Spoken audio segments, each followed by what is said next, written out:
What's going on, guys? Car Review Guys here. My name is AJ, and we have this week a 2023 Ford Mustang Mach-E Premium rear-wheel drive extended battery. So this is the full review. Next video is going to be 5 things to love, 5 things to improve. If you are new to the channel, we are going to start with the exterior, going over stats, figures, all of that stuff. Then we're going to jump on to the interior, and then we're going to take it on a drive.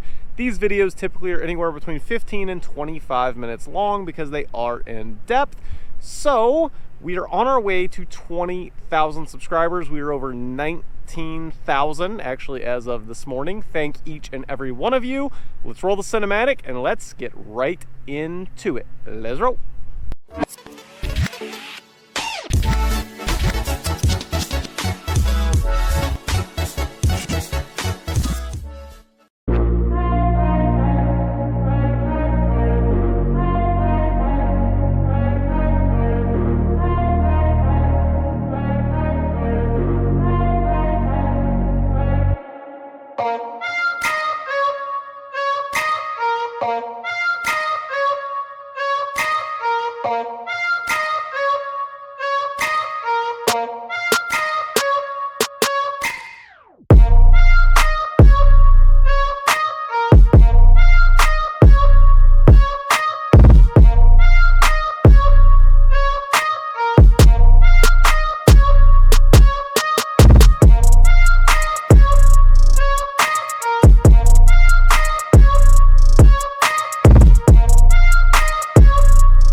Hopefully you guys enjoyed that cinematic. Alrighty, let's start with some of the stats and figures that I think you may want to know about this. So, in particular, again, this is the rear-wheel drive model, and this is the premium. So, this Mach-E Premium has around 290 horsepower, 317 pound-feet of torque. The transmission obviously is automatic since it is EV. The curb weight starts around 4,394 pounds, which is going to push this Mach-E from 0 to 60 in roughly 6.3 seconds. Now, the pricing starts around $42K for the base. Your trim levels are going to be in the order of Select, then you're going to go to the Premium, then you're going to go to the California Route 1, and then you're going to go to the GT. Tester today is $64,875, including the destination charge. Now, let's touch on vehicle dimensions. Let's back it up just a second. So the overall length, you're looking at right around 15.5 feet, and then your width in the rear is coming in at just under 6.2 feet wide. Now, with this extended battery pack, you're looking at around 310 miles of range, and the charging, of course, is 59 miles of range in 10 minutes on a DC fast charger. And with that said, your charging port is on the driver's side, right in front of the driver's door. Push in, and obviously there it is. Very quickly touching on some of the things on the exterior that you may or may not notice at first glance. So starting in the front, right down here, these are actually active. They will shut whenever they are not needed. And then right now it is allowing some cooling, some air to flow through there. If I get in nice and close, you can probably see how they do swivel. That is kind of a unique little thing that honestly, even standing right here, you would never really notice, but nonetheless. Of course, LED headlamps, and yes, they do look very good and distinct at night. Coming on around, it is nice that the wheel arches are at least a gloss black. So many manufacturers leave those as just plastic, and in my opinion, do not look very good. Now, this one, it actually ties in all the way, so it actually looks proper, in my opinion. The other thing that is unique on the Mach-E is this is basically your door handle. All you do is press that button and it pops open. You just pull on this, so that's definitely unique. In the rear, you don't even have at all a handle. You just simply press that and it's going to pop out. Press it, out it comes, grab a hold, and there you go. Now, quickly coming around to the rear, the taillights, love that they're clear. That looks really good. And then if you want to pop the rear hatch, it is underneath here, almost dead in the center. You just simply press that and up it goes.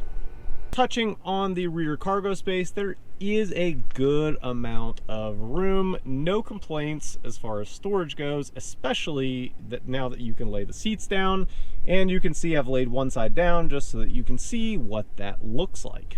Okay, time to step into the rear. Let's see if it is easy or not. I'm 5'9". I test every vehicle for this, so let's see here.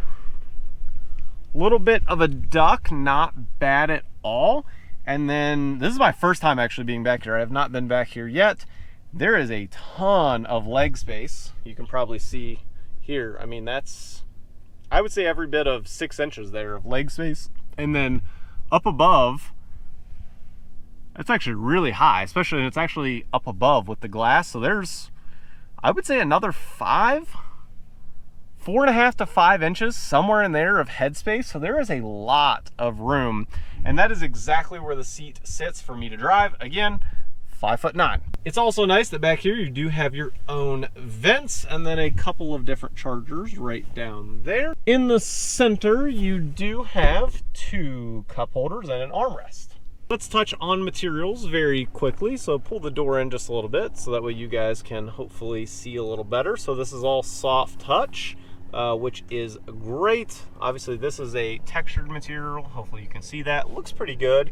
And then up here, still soft touch. Even here, super soft touch. So they've used some pretty premium materials, which is good. Let's test the front seat now. Obviously I have been in this one before. It is super easy to get in and out of. Perfect ride height in my opinion. Yeah. Easy. I think just about anybody, whether you're older, you have knee problems, back problems, I think this is a vehicle that is very easy to get in and out of, which is good. It just widens the range of who can own this from a day-to-day perspective. Checking out the front door very quickly, pretty much all the same as the rear. Obviously additional buttons, all of your mirrors, power folding mirrors, and then of course you have right there 3 different settings for memory seating. And then you have Bang & Olufsen speakers, which I don't know if you can see that or not. You can see the little logo there. And it's kind of neat because it's blended in quite well.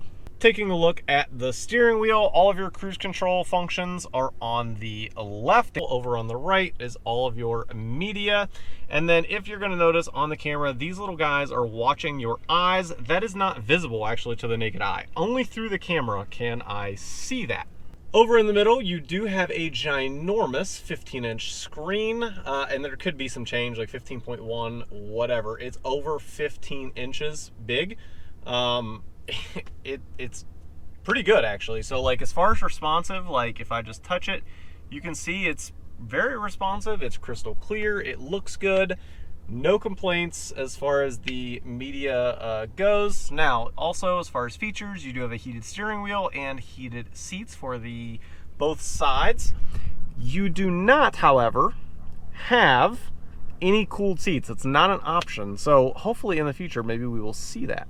Down below, you do have a wireless charger over here on the left side, along with some different plug-ins right down there. 2 cup holders, all of your gear selector, and then underneath this little armrest is the center console. You could probably fit 1 to 2 tissue boxes in there. It'd be close, but probably 1 to 2.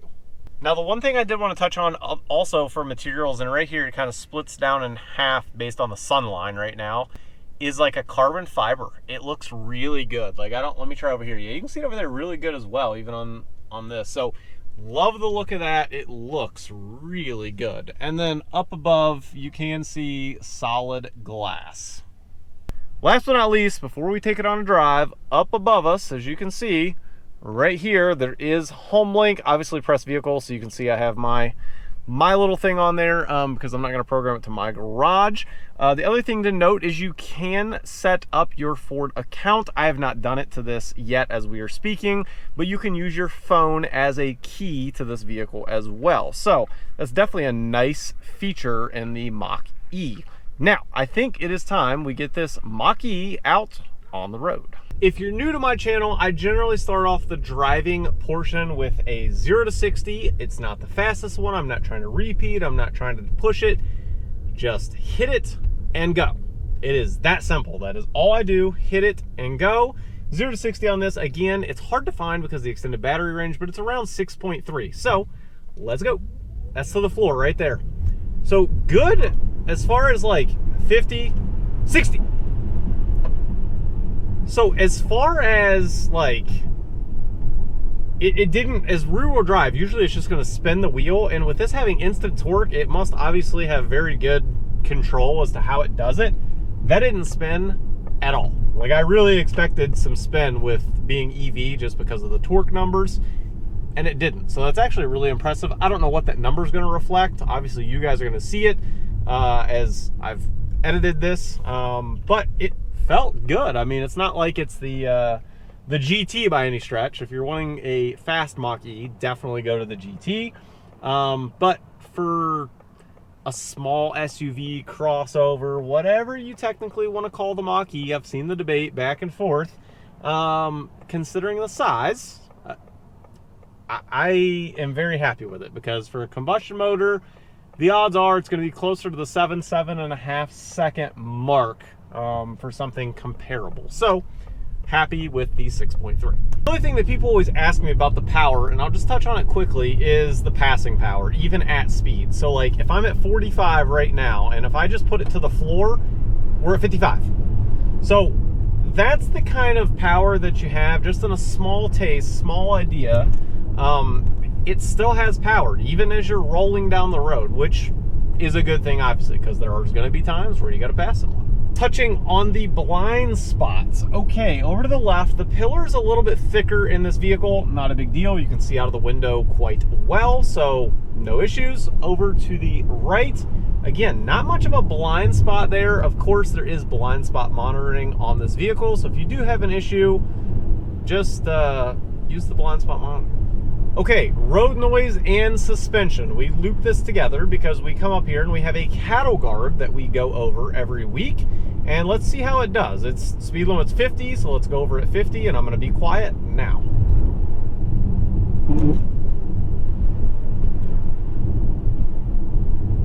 Okay, so suspension-wise, it did pretty good. I would say average would be where I would rank this vehicle among everything else that I have done, comparable at least.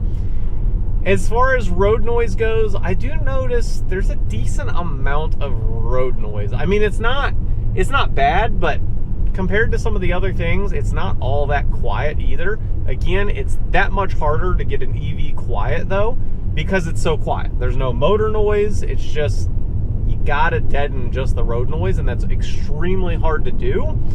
With that said, again, I would say it's acceptable, but there definitely is some road noise. I'm just at 50 miles an hour going along, and you can hear the road. Now, as far as wind noise goes, I don't hear much wind noise, which is a good thing. So they've done pretty good at that. It's more just the tires. So maybe even just a different tire might get it even quieter. I don't know. With this extended battery range on this one, again, it is a hefty option as far as pricing goes. You're looking at around 310 miles, roughly, right, for this vehicle. And I don't think that's bad. I think in most cases, that's for around town or wherever you're going, that's definitely acceptable in the standards right now. Obviously, that's going to be ever-changing as we keep getting more and more into the production of EVs, but right now it is definitely acceptable, especially for the overall price. Again, this vehicle you're looking at, again, under $65,000, so I think it's good. Let's test the suspension now as far as body roll goes. Let's see if there is any. So left, right, we're at 32 miles an hour. Just a little bit. That's actually really impressive. I think the suspension is very good from a sporty standpoint. That's pretty impressive. I think that I've covered just about anything that you would want to know, shy of just driving it yourself. Now, for what it's worth to me, for the price point, I think it's a very good option if you're looking for an EV. The looks to every vehicle, I don't care what vehicle it is, it's all opinionated, so you leave that to yourself. I think the headlights on this thing look amazing.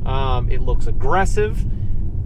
With that being said, again, I think it's a good value for what you're getting. Not that this is cheap, but I don't think there's a such thing as a cheap EV right now in the market. Obviously, that's going to change.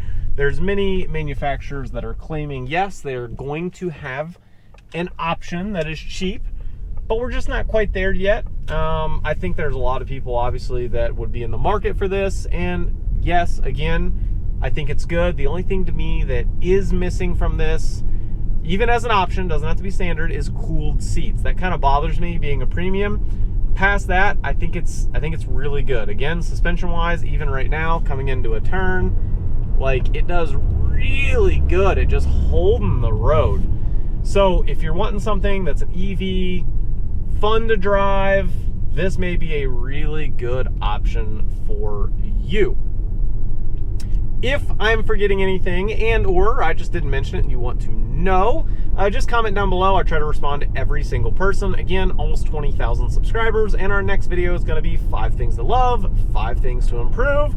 So, as always, I'll catch you guys on the next one. Peace.